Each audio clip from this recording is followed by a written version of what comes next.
Saludos, bienvenidos a la Quinta Pata Debate. Bueno, hoy antes de continuar con lo que sería esta saga de videos que titulé de lectura literal del Antiguo Testamento y libros y textos antiguos, voy a hacer una especie de resumen, principalmente de cara a responder ciertas consultas que tuve por privado, inclusive comentarios en algunos de estos videos, comentarios en algunos foros en los que participo, donde hay ciertas dudas de cómo encarar esto a personas que están interesadas, por supuesto, en este tema, ¿verdad? Entonces lo que vamos a hacer hoy es una especie de resumen y sobre el final vamos a hacer un ejercicio para ver cómo cambia cuando uno encara, en este caso, en los libros del Antiguo Testamento, una lectura literal, librado de todo el filtro, ¿verdad?, de la teología, del dogmatismo, de los que nos enseñaron de chicos y a través de la vida, lo que hemos escuchado, lo que sucede con la Biblia. Cuando digo la Biblia es para resumir una especie de economía del lenguaje, pero me estoy refiriendo al Antiguo Testamento, no al Nuevo. Todo lo que nos han enseñado, hemos delegado, muchas veces por pereza, por pensar que en esos textos hay una historia muy aburrida y fantasiosa, hemos delegado el saber de ese texto lo que nos contaron.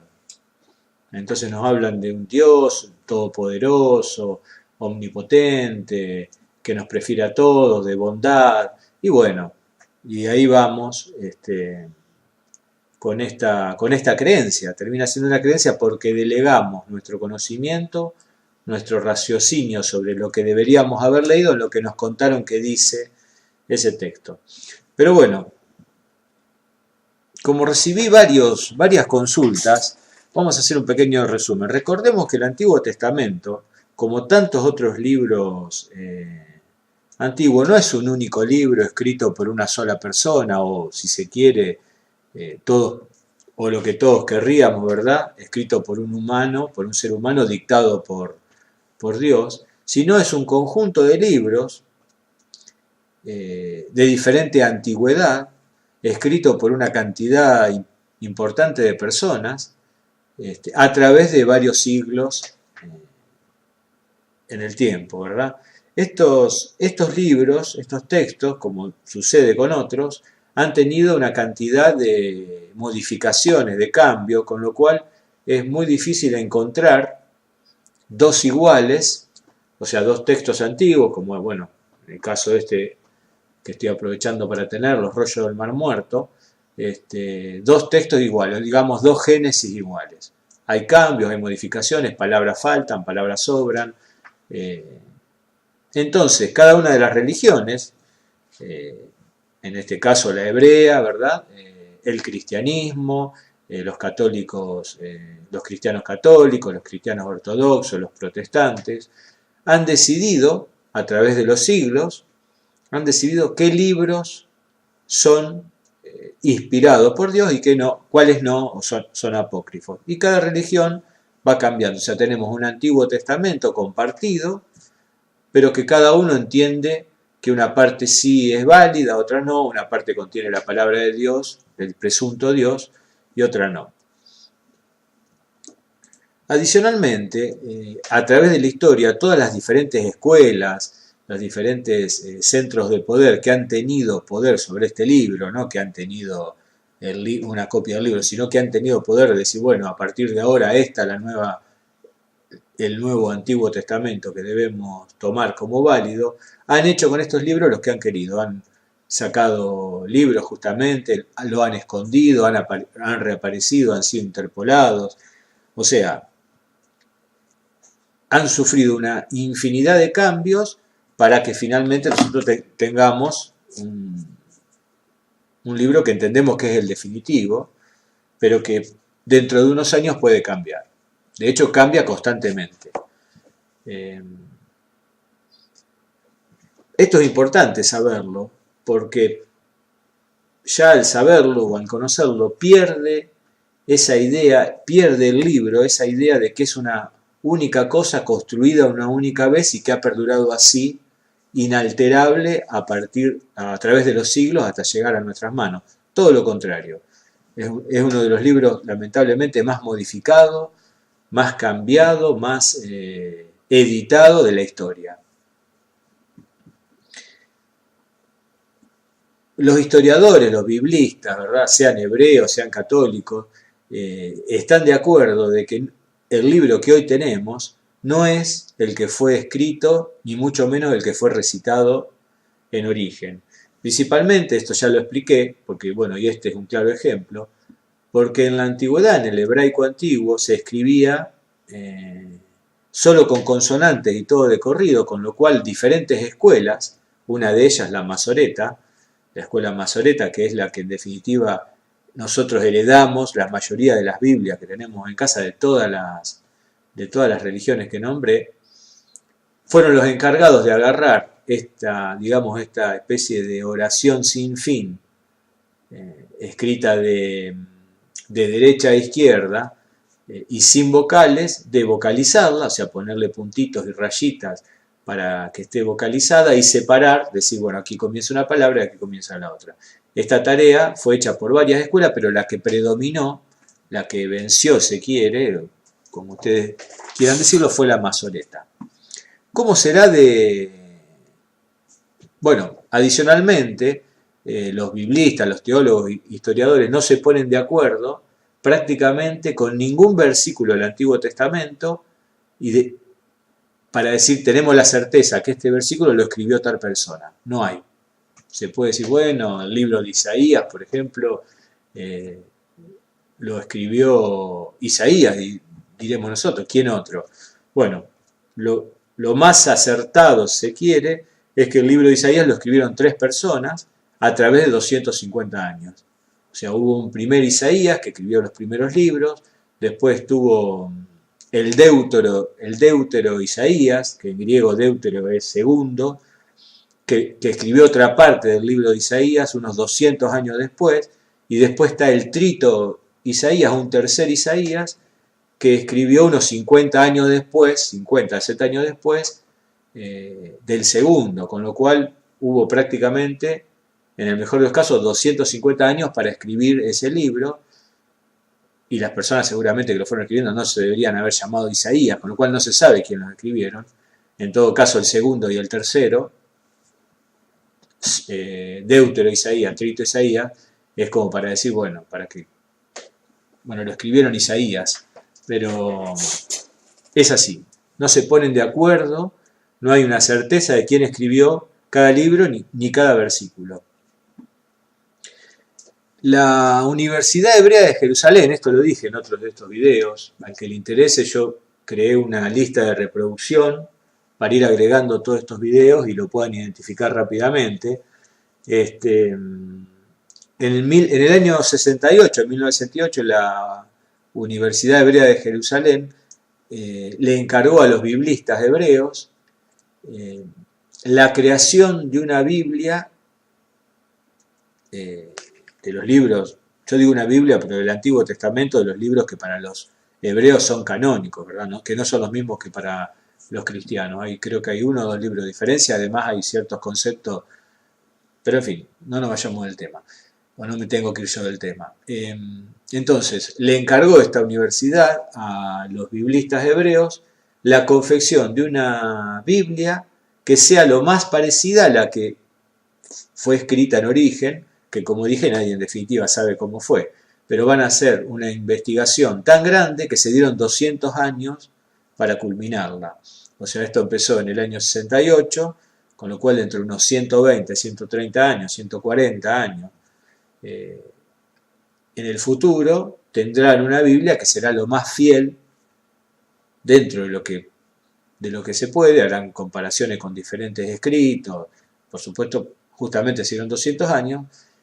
Esa es la situación, no se sabe cómo era la Biblia en la antigüedad. Entonces las consultas que tenía era principalmente en base a esto que yo dije en su momento, que como mínimo, para empezar a encarar una lectura literal, como mínimo el lector tendría que hacer estos reemplazos, que ahora los voy a explicar de vuelta y después vamos a ir con un ejemplo. Y bueno, y una de las personas, o varias con las que hablé, pero una hablé un rato bastante largo, me decía que sentía como una, no me lo sabía describir, como una especie de culpa de sacar el término Dios principalmente de la Biblia y poner este término. Bueno, yo les digo a cualquiera que tenga esa duda, o ese miedo, es decir, es una falta de respeto lo que estoy haciendo, deben saber que estos términos son los que verdaderamente están en los textos hebraicos. O sea, aquí no está la palabra Dios.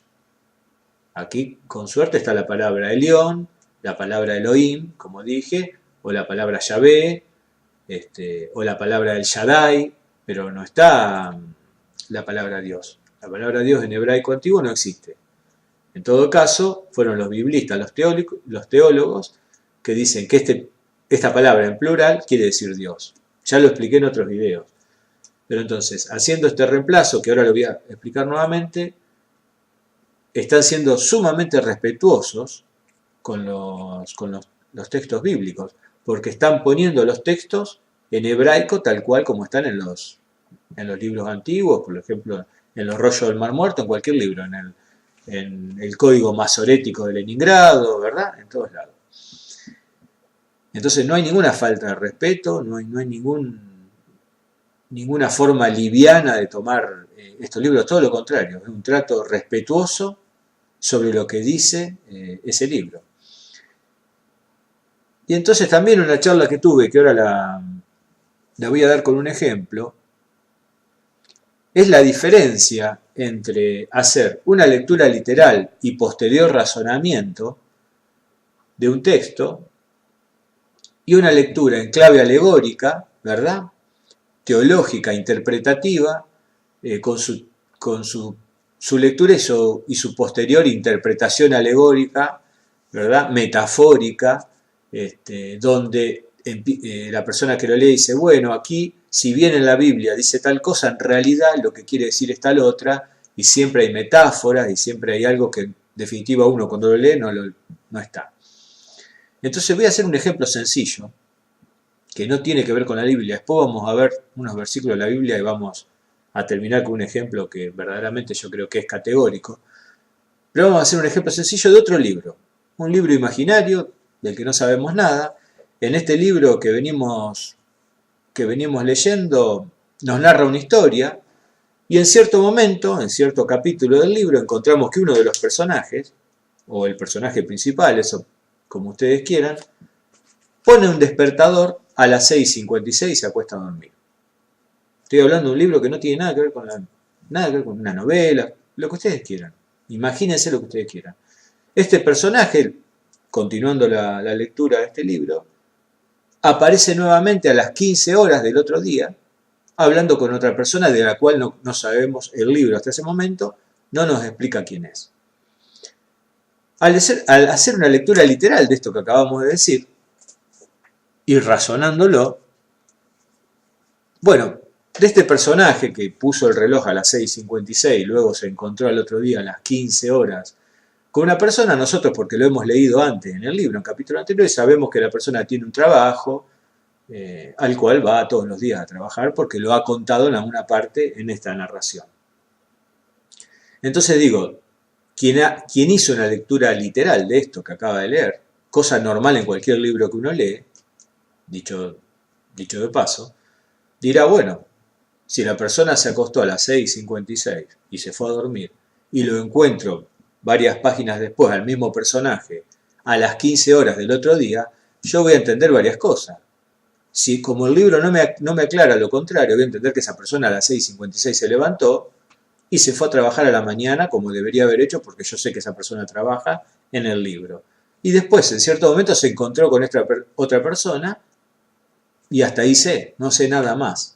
Eso lo haría una persona que lee literalmente el texto que está leyendo y que hace un posterior razonamiento de lo que leyó. no está agregando ni quitando nada, pero entiende que esa persona sí se levantó a las 6:56 porque el libro no dice otra cosa, sí fue a trabajar, adicionalmente puede pensar si desayunó o no desayunó, en fin, y que luego a las 15 horas en algún momento salió del trabajo y se encontró con esta persona.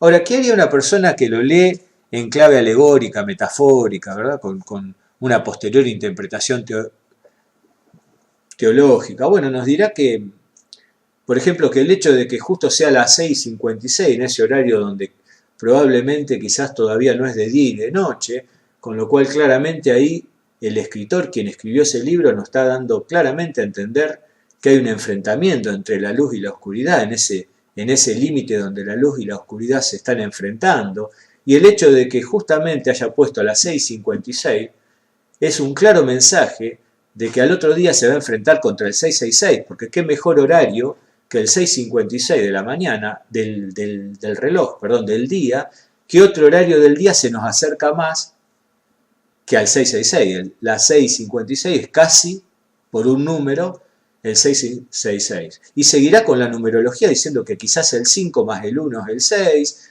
y empezará a decir que qué quiere decir el 5 entre los dos 6, y probablemente dirá que durante esa mañana alegórica, este personaje seguramente se enfrentó contra las fuerzas del mal, y que luego a la tarde se reunió con ese otro ser, que seguramente es algún ángel que lo vino a rescatar, y así seguirá durante páginas y páginas haciendo una lectura metafórica, totalmente fantasiosa e inventada de algo que simplemente nosotros leímos y que no, nada de lo que leímos sale de eso que nos acaban de decir. Bueno, así es la lectura en llave metafórica de la Biblia, tal cual lo que le acabo de decir. Es una manera de inventar cantidad de eventos, seres y sucesos que no, cuando la vamos a leer no lo encontramos. Cuando vamos a leer ese texto no lo encontramos. Entonces nos dicen, bueno, pero tenés que leerlo mentalmente imbuido en una especie de calma celestial, entonces ahí las letras se transfigurarán y entenderás. Bueno, nada que ver. Entonces, para evitar eso, para evitar toda ese invento alegórico, metafórico que acabo de escribir, que parece una burla pero es una realidad, lo que yo le recomendaba, entre otras cosas, a las personas que le interesa esto, que le interesa ahondar un poco en este tema y ver verdaderamente qué nos cuenta el Antiguo Testamento, qué nos está narrando, más allá de la veracidad o no del texto, porque esa es otra cuestión, una cuestión posterior, entiendo yo. Yo primero tengo que entender lo que dice el texto, llegar a entenderlo lo más posible, eso lleva un tiempo, y luego del entendimiento del texto puedo empezar a pensar si lo que leí es una verdad, una mentira o no, o puedo dejarlo y simplemente hacer de cuenta que lo que leí es verdad y ver qué razonamiento lógico puedo obtener de eso que leí. Entonces, para hacer esa lectura, lo que yo les recomendaba para evitar esta confusión, y ahora voy a dar dos ejemplos claros para que lo vean, yo decía de reemplazar, sugería reemplazar, no es un invento mío esto, por favor, no es que lo inventé, lo he leído, principalmente siempre recomiendo al que le interese conseguir este libro, que vendría a ser para alguien iniciado. La Biblia no es un libro sagrado de Mauro Biglino. Voy a dejar, normalmente me olvido, voy a dejar en este video un link a uno de los videos de Biglino para que justamente habla de esto, de este reemplazo. Entonces yo decía reemplazar estos textos, ¿verdad? Dios por Elohim, Altísimo por Elión, cuando lean Señor Eterno, bueno, Yahvé o el tetragrama, ¿verdad? Perdón. Cuando lean Espíritus habría que poner Ruach, cuando lean Gloria, Kabod y Eternidad, Olam. Y ahora vamos a hacer dos ejercicios para que ustedes vean. Había preparado tres, pero me parece que se va a hacer largo el programa. El primero es este.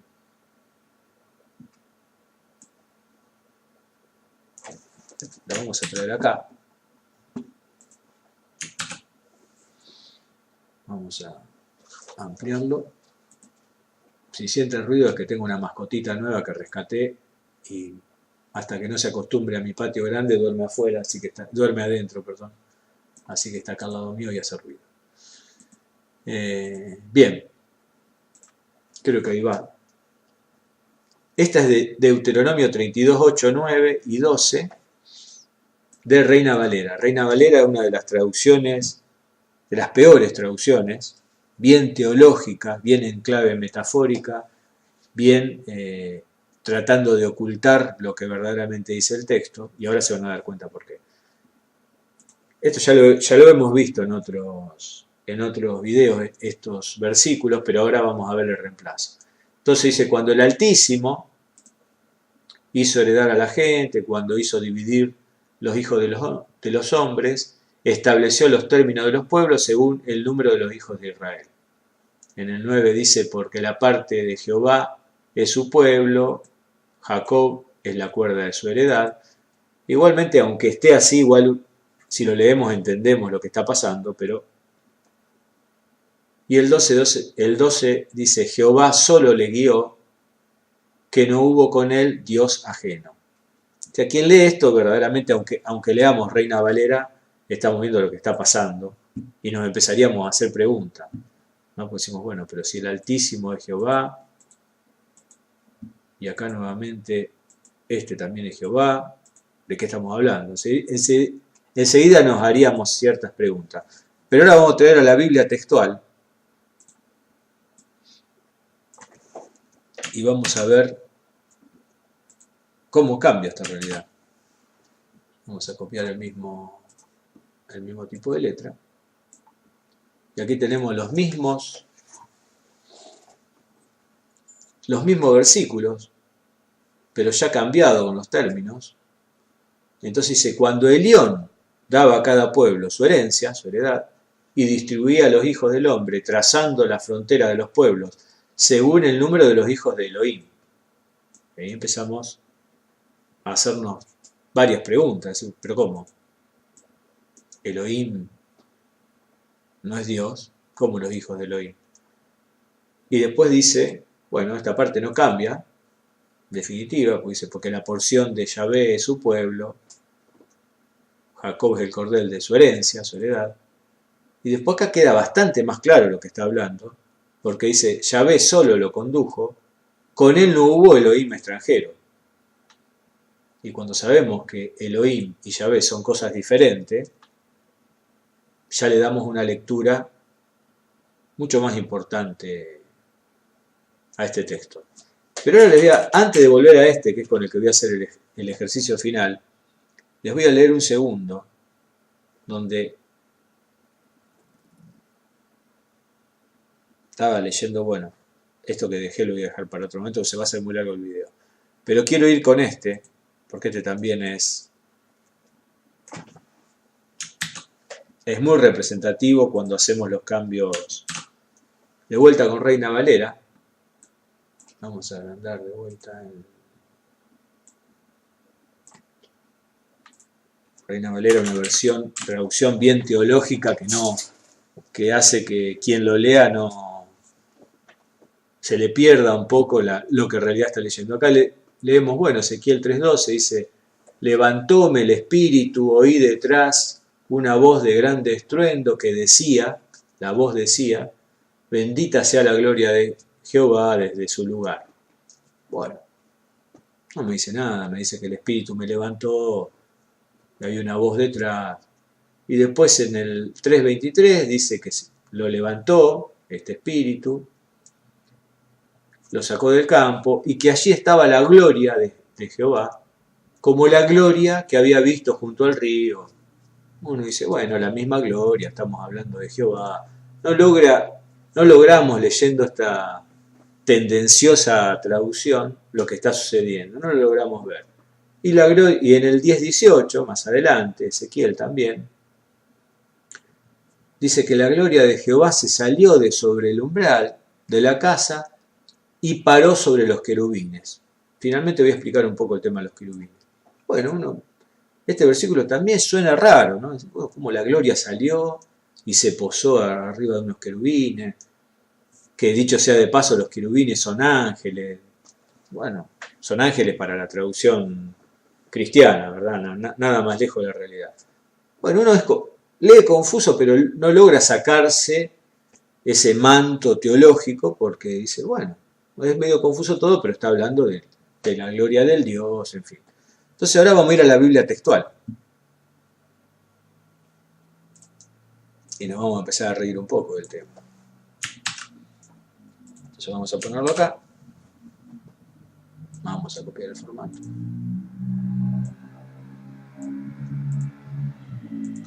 Y ya leemos una cosa totalmente diferente. Entonces dice, y enseguida el Ruach, o Ruaj, me alzó, y oí detrás de mí el sonido de un estruendo tumultuoso, cuando el cabod de Yahvé se elevó del sitio. Nada que ver, ¿no?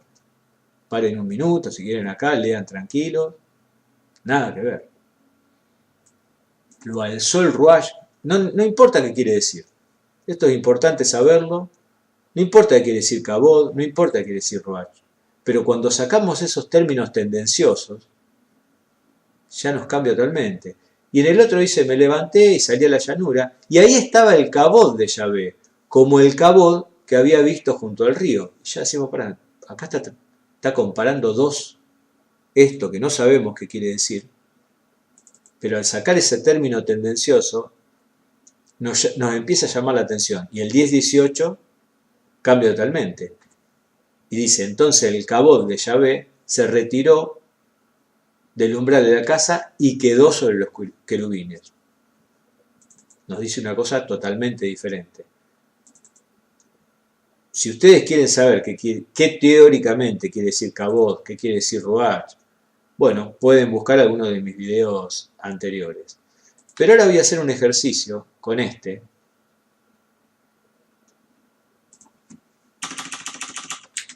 Vamos a quedarnos un minuto en este. Tenía otro para después, que es el famoso El Shaddai, cuando se presenta teóricamente Yahvé a Abraham, pero lo voy a dejar para la próxima, porque quiero hacer un pequeño análisis lógico, con todo derecho, ¿no? Leo algo y puedo hacer un análisis lógico de estos 3 versículos que ya hablé en otros videos. Entonces acá lo que dice la teología, perdón,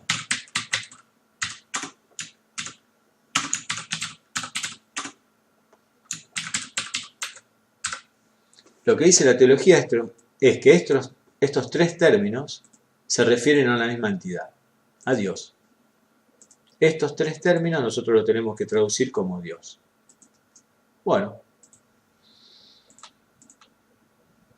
entonces nosotros acá leemos que Dios, con este nombre, hizo un trazado en los pueblos y definió ciertas fronteras. Lo dice acá. Él distribuyó una herencia, distribuía a los hombres que estaban habitando en los diferentes territorios que él trazó, y lo hizo según los hijos de él mismo. Que dicho sea de paso, según lo que sabemos, en el Antiguo Testamento Yahvé no tiene hijos, pero dejémoslo pasar. Después, en este otro versículo, él mismo toma una herencia, elige, dice, bueno, yo hice toda esta selección, y aquí lo que hago es, me elijo un pueblo en particular. ¿Qué es este? A los hijos, a la familia de Jacob. Dice, esta es mi herencia. Nosotros no quiero saber nada. No lo estamos inventando, lo leemos acá. Y en el 12 dice, bueno, yo a este pueblo lo voy a conducir solo, a estos que me acabo de elegir, los otros no me interesan, los voy a conducir solo, no quiero que ningún otro yo me ayude. ¿No? Ningún otro yo mismo, tiene múltiples personalidades este señor, no quiero que nadie me ayude. Bueno, hasta ahí podemos decir que es un Dios medio particular, que hace una división de territorios y luego solamente de ese territorio prefiere a una sola familia, una pequeña familia, de los millones de habitantes que supongo había en ese momento en la Tierra, Recordemos que estaba el reino de Egipto, Mesopotamia, en fin, Sumeria. Y dice, yo me quedo con esto. Yo me quedo solamente con este pequeño pueblo. Ahora luego, con ese pueblo, cuando empezamos a leer, empieza una campaña militar, porque luego de haberse asignado ese pueblo y haber, digamos, despechado, si se quiere, a los demás, y comienza con ese pueblo una campaña militar a fin de conquistar los territorios que él mismo se desligó, no los quiso, matando, exterminando a los habitantes que él mismo había puesto caprichosamente en esa división, en ese territorio. Hasta ahí diríamos, bueno, este señor verdaderamente tiene problemas, porque ¿por qué los mata? ¿Por qué los mata? Y alguien se preguntaría algo un poco más importante, bueno, ¿por qué en este momento, cuando solamente tomó un pueblo, no tomó todos los que les interesaba? Y hubiese evitado la matanza de niños, de mujeres, de ancianos, de jóvenes, como repetidamente y sanguinariamente hizo para conquistar los territorios que él mismo no quiso, cuando en su formato de león distribuía y hacía heredar a él mismo la herencia. Así que, gente, así de ilógico es, así de ilógica se torna la Biblia cuando le hacemos caso a la teología, cuando la teología nos dice, bueno, pero esta es la misma persona. Ahora, cuando nosotros sabemos que estas tres personas no son los mismos, cuando nosotros empezamos a decir, bueno, pero si el león era una persona, o un ser, o lo que ustedes digan, si Yahvé era uno de los tantos de estos, y entonces el león en algún momento caprichosamente, o vaya a saber uno por qué, hace una división y entrega ciertos territorios a diferentes Elohim. Y al Elohim Yahvé, porque verdaderamente, o por lo menos uno entiende, no debería ser muy importante en esa escala de Elohim, le toca ni siquiera un territorio, le toca una pequeña familia distribuida en el desierto, en la planicie, en esa territorio desértico cercano, digamos, a Canaán, que es lo que la tierra prometida para los israelitas, y otros Elohim, seguramente, más importante que Yahvé, recibieron territorios más grandes, o directamente, digo, recibieron territorios. Si nos lo planteamos de esa manera, verdaderamente cuando comenzamos a leer nuevamente el Antiguo Testamento, encontramos una campaña militar narrada por quienes sirvieron de una manera u otra a este Elohim y se dedicaron a conquistar con mayor o menor, de manera más o menos victoriosa, digámoslo de esta manera, un pequeño territorio que verdaderamente, si nosotros lo comparamos, como dije en otro video, por ejemplo, con el territorio conquistado por Alejandro Magno o el Imperio Romano, es un ínfimo territorio, o cualquier otra conquista de otros grandes generales. Pero bueno, yo digo Alejandro Magno, el Imperio Romano, para estar medianamente en los tiempos, si se quiere, el Imperio Persa, en fin, etcétera. Podemos nombrar un montón. Entonces tuvieron cierta efectividad para conquistar ese territorio, ¿verdad? Pero lo hicieron a sangre y fuego. Bueno, como era normal en esos tiempos, ¿verdad? Como era normal en esos tiempos, normalmente se exterminaba gran parte de la población que se conquistaba.